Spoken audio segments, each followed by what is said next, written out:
What's going on, everyone? This is Ryan with Automatic Comics. In this video here today, we're just going to get back to basics, talk about some amazing Spider-Man comic sales that happened this week on Heritage. And it's fun to talk about all the little more hot button topics every once in a while, but I like talking about sales, seeing how these books are doing. And I thought for this video, I would go over the top 10 Spider-Man books that sold in this week's Heritage auction. I'm actually going a little bit outside of the top 10 because there was one book that sold twice in that, and we'll talk about that one too. But and I also wanted to talk about Amazing Fantasy 15 that sold. But we're actually going to start with an honorable mention just because, I mean, I know this will get people upset because I talk about it, but this is why people generally don't like to use CBCS. Okay. Look at this sale. This sale. I mean, I wasn't even originally going to talk. I wasn't planning on this. This was a little outside of the top 10, but I saw this and I was like, wow, $660 for a newsstand 9.8 of Amazing Spider-Man 252. If we jump over to GPA analysis, one of the pricing tools that I use, look what a 9.8 direct goes for. 90-day average, 1,080. Last sale, 975. Newsstand, 90-day average, 1,327. Last sale, 1,350. $660. Less than half. And I know I'll get people in the comment section that will say things like, well, this is why I buy, CBCS, because I get that value. And it's like, that's the problem. If the only reason people buy CBCS is because they're getting a discount off of CGC, you're not going to ever have CBCS as a viable alternative because the people selling books won't sell or won't send them into them because they don't want to sell their books for half the price. And so they're going to send them to CGC or potentially PSA. We'll get a longer term view of that over time. But if these are the sales numbers that you get with CBCS, like with a 9.8, and I know 9.8s tend to do worse with CBCS. They just do. People don't trust them, even though people say they grade harder and all that kind of thing, like, because they just don't trust them. And, if you go into, looking at like a 9.6, like what would your risk be here? So if you submitted it back to CGC, try to cross grade it, and you got a 9.6, you already lost, like after grading fees and stuff, like $300 in value at least. And if it came back worse, it's even more significant, like $500 in value after the fees and everything. So it's like, yeah, you could take the gamble and maybe somebody's going to get it and they're going to try to cross grade it. And then maybe, they make like $500-600 off that book or something. But like, this is the thing. Like, you cannot have, like, if you are going to be a viable alternative, you cannot have sales that are this far off from consistent regular sales in the competitors. It just will not work. But I just want to point this one out because I saw this and that was shockingly low for this book, especially considering like we just had sales of 1,350. I mean, there's nothing down around that. I mean, this year out of 44 sales in CGC, the lowest is 1,128. So yeah. All right. So there's that. Let's start moving on. The top 10 Spider-Man books. And we are starting with the first appearance of Kingpin, Amazing Spider-Man 50 and a 6.5. And I'll say I have not looked any of these up. So we're going to see how these do live, see how these books are performing right now. We had a 6.5 off-white pages sell for $870. So let's jump to Amazing Spider-Man number 50. And we will get an idea how this book did. So Amazing Spider-Man 50 in a 6.5. Here we've got that sale already pulled in. You can see that here, $870. That's the last sale. It's pretty weak. I mean, we got to say, like, we had a sale a little over a week ago for $867. I mean, one of the lowest sales of the year. And you can see this trending down. I mean, this has been going down all year. 1,280, 1,300, so about 1,200 near the beginning of the year and just trending down. And you can see that here. And this is what I generally have been talking about. When I see books that are this far still above their 2020 prices, the pre-comic boom prices, because the comic boom really kicked off in 2021. I mean, you might have a little bit near the end of the year in 2020, but it really kicked off in 2021. And so we say like the average sale in 2020 was 672, and it's still, you know, 870. I mean, it's like 30% higher. That's not a huge deal, but there's also a lot more books that have been graded since then. And so that type of thing makes me nervous when I see that type of price elevation still above the 2020 prices. And if we look at 2020, like before the end of the year, where we've got a few higher sales, like let's go back earlier. I mean, it's like a $550, maybe $600 book in here. Like I'd say more like $550.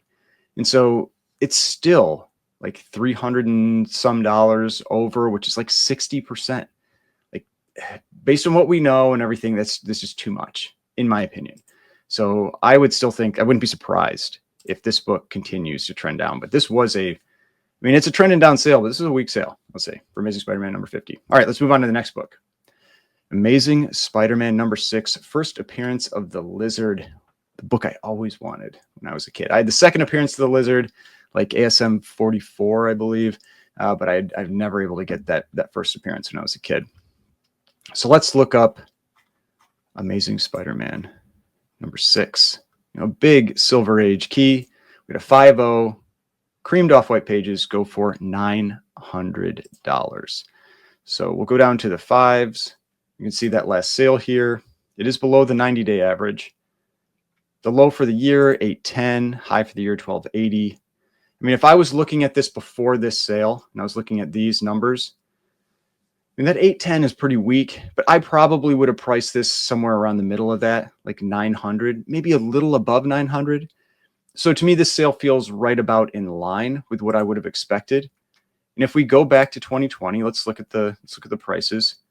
Earlier in the year, I mean, you can see that climb here, like about 900. I mean, this is back around the 2020 prices. This is the type of buy that wouldn't make me nervous. You know, with Amazing Spider-Man number 6, like the book selling for around its prices from early on in 2020, even below the prices from later 2020, you can't guarantee anything, right? Prices can continue to drop, whatever, but it feels safer. It feels like you're not going to likely receive some big, like 30 or 40% drop like we've seen before. All right, Amazing Spider-Man number 6, pretty much in line. Now we go to Amazing Spider-Man number 11. What is this? I think this is the second appearance of Doc Ock. Let me get that right.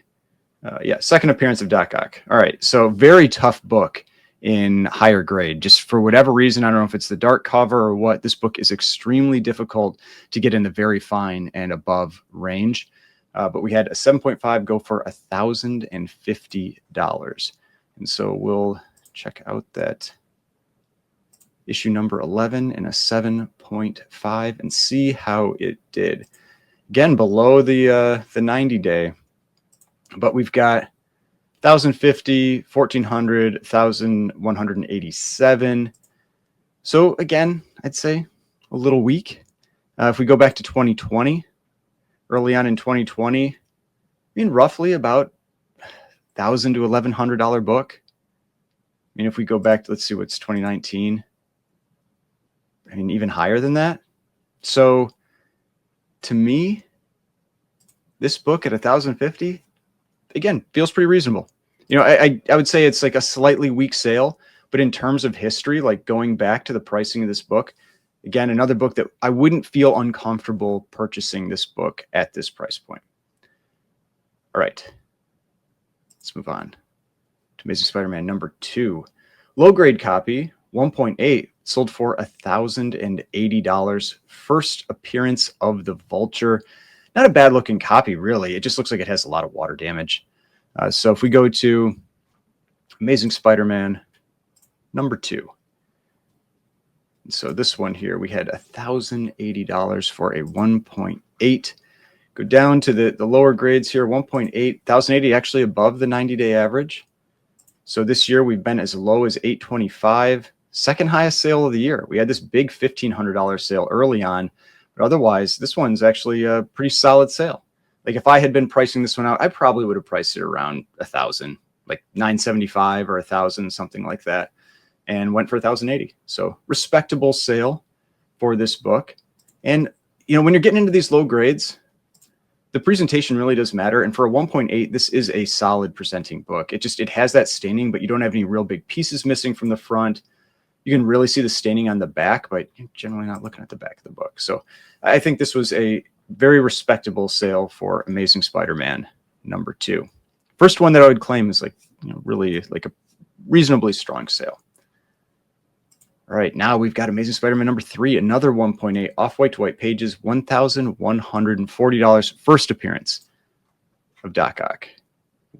Probably, I don't know, is this of the early books, is this most desirable? Like, I know, because a lot of people don't really seem to like ASM 1 as much, just because you've got AF15 out there. And so I think a lot of people really like ASM 3. Now, 14, you got the first appearance of Green Goblin. That one's a big competitor too, but let's go down to a 1.8 here. And we have $1,140 for a 1.8. We can see that sale. Only one sale, so it's, this in the last 90 days, so that is what it is. Compared to this year, match the sale from May, lower than the sale from June. If we jump back to 2020, it's still a little elevated. It's still up about, would that be like 30%? Maybe a little more than that. 30% doesn't make me as nervous. I'll say, like, from what I've seen out there with pricing, 30% doesn't really make me as nervous. I still like to see books kind of back down around that price point with like gold, or not with gold, but with silver and bronze and modern for the most part. If it gets back there, you can see like it's still a little elevated and still maybe has that trend down, which, makes you a little nervous that there could be some drops still for this book. It is a highly desirable book. Yeah, I mean, I would say not a strong sale, not a weak sale, a little weak, but still a book that I would be, at least in this grade, I would be a little hesitant on. Obviously, it can be really a grade to grade thing. Like there could be some grades, and look at a lot of up arrows on this. There could be some grades that it's going to be, very desirable to pick up at that point, and other ones where maybe they've held out longer at a higher price point, and I would be more hesitant to buy it. All right. Let's move on to the first appearance of Punisher. This is where we had two of them. We're going to have two issues in a row because we had a 6.5 here sell for $1,260. We had an 8.5 sell for $1,860. The 8.5 was white pages. The 6.5 was off-white to white pages. So first appearance of Punisher, Amazing Spider-Man, #129. Let's check out that 6.5 first. So 6.5 for $1,260. So if we go down to a 6.5, $1,260, a little above the 90-day. I mean, you can see how much this book sells. Like in 90 days, 15 sales. In the last 12 months, 69 sales. The book sells a lot. It's a very popular book. And you can see it's actually kind of trending up again a little bit, which is interesting. This one, if I would have looked at this book before this sale, I mean, you have a couple lower ones in here, a couple higher ones. I'd probably be at about like $1,250, maybe $1,300. So to me, this sale is really right in line with where I would expect this book to go. Maybe a tiny bit weak, but pretty much right in line. And overall, we can actually see an uptrend, which is really interesting. We don't see that often. and that looks like it's been happening for about a year, this like slight uptrend. And obviously you have the variation. You can see the little Bollinger Bands or whatever you want to call it in there. You see that variation there, but it does appear to have a little bit of an uptrend with Amazing Spider-Man 129. Now let's check out that 8.5. Went for 1,860, actually below the 90-day average. And this one, you don't see that same uptrend. It feels like it's still traveling down a little bit. And actually, we'll jump back and we'll check out the 2020 prices too. So in 2020, this book, early on in the year, because this one you can definitely see that climb happening in the late part of the year where it's going for around 1,900 to 2,000. Early on in the year, you see it's about a $1,200 to $1,400 book. So about 460 high, it's about 35% high. Again, like that doesn't make me too nervous. It does seem relatively flat, but it does have this like slight downtrend to it. I don't think it's like a high risk purchase, but I still think there's a risk to it. Now let's look at that 6.5 again. We'll just jump back to that to see what the pricing was like back in 2020. So in early 2020, this book was going for $700 to $800. And the last sale here, let's see, that last sale here was $1260. I mean, that is still pretty elevated. I mean, you can really see that they're, yeah, it doesn't make me comfortable. Now, if, like I said, you can buy whatever you want. That's up to you. But it doesn't make me comfortable when I see that type of gap. And granted, like we've been seeing an uptrend for a year, but hopefully that continues. I mean, we want to see prices start to climb again, right? Like I think that's good for the hobby in general than having this just constant downtrend. But yeah, still makes me a little nervous. All right, so we've talked about Amazing Spider-Man 129, the 8.5, and 6.5. Now let's move on to Amazing Spider-Man number 14. First appearance of Green Goblin, a white page 6.5 that sold for $2,880. So we're going to have to jump all the way back to Amazing Spider-Man number 14. Let's see. So that was a 6.5 white pages, 2,880. The white pages will definitely have an impact here, I would expect. But you can see it sold pretty much right in line. So maybe not so much. Doesn't always, you know. But we had 1280. I mean, it's higher than that last sale, but like, let's see what this one was. Was this a white page one that sold for $3,200? I have no idea. Give it a moment to load there. Nope, off-white. So, yeah, I mean, in this case, white pages didn't seem to do all that much. But if I had been looking at these prices, I probably would have expected this book to go for probably like $3,000. Maybe even a little more because of the white pages. And I know we had this 2,500, but 32, 32, 38, 27, 33. I mean, it has been a little high in here compared to maybe some earlier ones, but still, like, I feel like this was on the weak side, especially for a white page copy. And then we go back to 2020. And in 2020, this book, man, all over the place. But it seems generally like, I mean, around like 2,500 on average. I mean, here, yeah, 2,483. So 2,500. So, I mean, doesn't feel like there's that much risk in this book right now, especially for a white page. This feels like this was probably a pretty good buy. I mean, it's maybe trending a little down, but it looks relatively flat within all the noise, that we see. So, I mean, it seems like a relatively safe buy, especially a white page copy, really solid looking copy too. Bright colors, everything, 6.5. Nice, solid mid-grade book.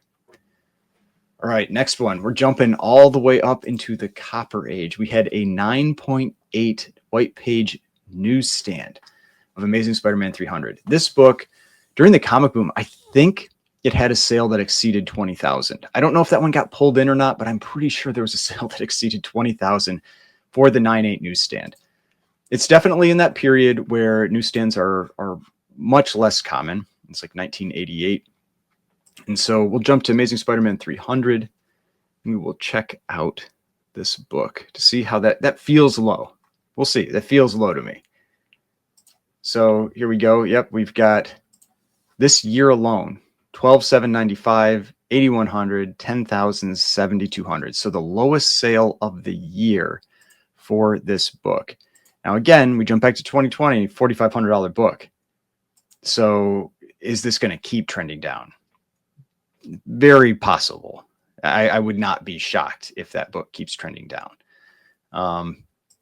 It's a very popular book and all that, but yeah, this is a book that when I see something that's $2,700, so like 60% above, maybe even a little more what it was in 2020. Then you go back to 2018, more than double. Just, again, makes me a little nervous for something that's relatively common. Now, I know the newsstands aren't common. So, like, I mean, you can see here, like the 12-month, 88 sales in a 9.8 for the direct, only 4 for the newsstand.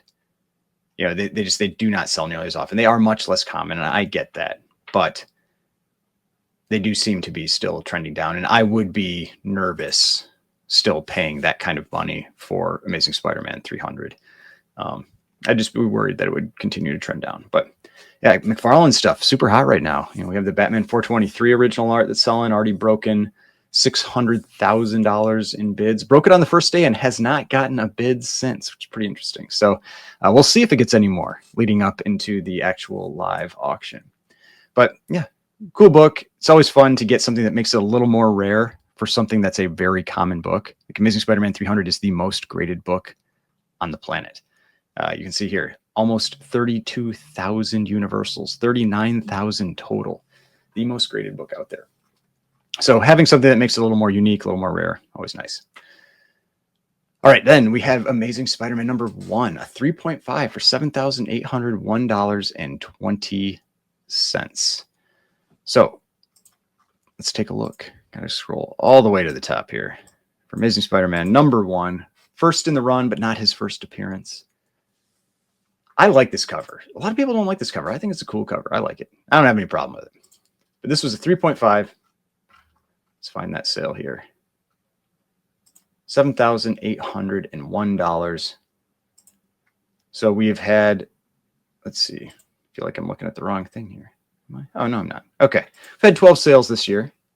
Sold for almost the exact same price it sold for in August. Better sale than July. I mean, looking at these last sales, I probably would have had this at $7,500. I mean, this feels like a very respectable sale. Not a strong sale. Definitely not a weak sale to me. I think this is a very respectable sale. Does still seem to have a downtrend. Let's take a look at 2020. In 2020, this book was about $6,500 to $7,000. So that feels pretty reasonable. You know, like 5 years later, only up 10% for one of the biggest keys of the Silver Age. I don't know. It doesn't feel like a big risk to me. I mean, yeah, you do see this kind of like downtrend still here. Maybe it can drop a little bit more, but risk feels relatively low. I'm interested. Do we have a picture of that like $5,300 sale or whatever that was? No, unfortunately we don't. There's no link. Maybe it's in Go Collect, but I don't want to jump over there right now. But yeah, I'm curious if this was just like missing a big chunk or something like that, or a big stain, something that really detracted from that book that made it go so much lower than everything else. It really feels more like an outlier than anything for that one little blip there. But yeah, I mean, it feels like a respectable sale for Amazing Spider-Man number 1 in a 3.5, and a solid looking 3.5. Yeah, like again, no big pieces missing, nothing, no big detractors on the cover. I think it's a solid looking book. Nothing's faded. Like that's often one of the things you'll see here. You'll see like some staining that fades the red, or some, you know, some fading from sunlight or whatever. And you don't see any of that here. All right, now for the big book, which actually felt exceptionally weak, but I will say I think it's pretty obvious why when you see it. This is Amazing Fantasy 15, 4.5, but man, that right edge is rough. I don't even know if you can call that marbled chipping at that point. Like that just is like, maybe some of this is, you know, like this is marbled chipping, but that's just a big chunk missing from the side here. And I mean, yeah, it's like the colors are fantastic on this copy, and everything else, like all the other edges look really solid, but that is a big detractor. And the fact that the piece is in the brown, like if it had been in the gray and you maybe wouldn't notice it quite as much because it kind of blends in, probably wouldn't have hit it as bad in terms of value. Let's take a look at the back. Yeah, back looks great. I mean, yeah, it's like, it's really unfortunate. Like that piece there, especially is a big one, but you know, maybe somebody got a great deal on Amazing Fantasy 15. We got to look this one up. We can't just scroll. So Amazing Fantasy 15, first appearance, Spider-Man, 1962. Ooh, 12 cents. I'll take 8. What the, you idiot? So we had a 4.5 sell for 30,000. Don't get me wrong, 30,000 is a lot, but it doesn't feel like a lot for a 4.5. So the, I mean, we've only had 2 sales in the last 90 days, but you can see the difference there. Like, man, like it's not bad, but 31, 38, 31, 39, 34. So if I saw that book and seeing that flaw, like let's take a look at the 34. Let's see what that one looks like.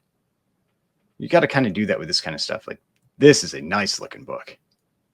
Like, look at that. Like super edges. Like there's some creasing. Like this is where you, I mean, it's different types of flaws and you can get to the same grade, right? So this one has some bigger like creasing on the cover, but would you rather have that creasing or would you rather have the big chips on the side? I'd rather have the creasing, personally. So I would much prefer this copy versus this copy. It's still a great book, but that's why I think this one, you know, sold for $5,000 roughly more. So if I saw that one, I would probably have expected it to go for like 32.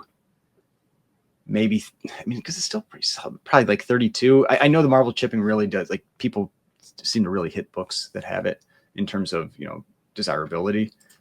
But yeah, I mean, a 5.0 for 34.8. Let's see what that 5.0 looks like.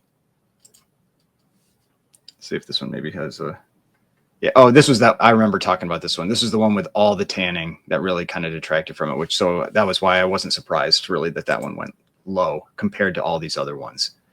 But yeah, I mean, this feels like a little bit of a weak sale. Like, I probably would have expected like 32 and it went for 30, but I mean, I can kind of understand. I'm not shocked by that, but it is a solid presenting copy in terms of just like the main image, the brightness of the colors, like no fading or anything. It's just, yeah, unfortunate. But I mean, overall, when we look through all these, it's like kind of a weak sale, respectable sale here, weak sale, weak sale. I think for this one, I don't remember what I said for this one. Like, this one was a little weak. This one was decent. I think this one was decent. This one was decent. I think this was reasonable. I think this one was maybe a little weak. This one was a little weak. And so, I mean, there were a couple on the higher side, a couple on the lower side. Feels, you know, looking at all these books, a little weak on average. Not too bad. You know, like Spider-Man, I look at him as like the bellwether for comics. Like, he's the most popular comic book character out there. And so I think it's a good character, or his books are good to look at in terms of the overall general feeling of the comic market. And it does still feel a little weak. You know, I'll say, like, this set of sales. Now, it's only 10. It's just a little microcosm of everything. But this does still feel a little weak. There you know, maybe some pockets of strength in there, but let me know what you think. What do you think about these sales, how these books performed? Any of you out there pick any of these up? Are you the one? Let's see, where's that book that bought this Amazing Spider-Man 252 newsstand for $660 from CBCS? Are you going to risk the cross grade? I'd be interested to hear if there's anybody out there that picked this one up. But hopefully you enjoyed this video. If you did, please hit that like button, subscribe button, notification bell, and I will see you on the next one.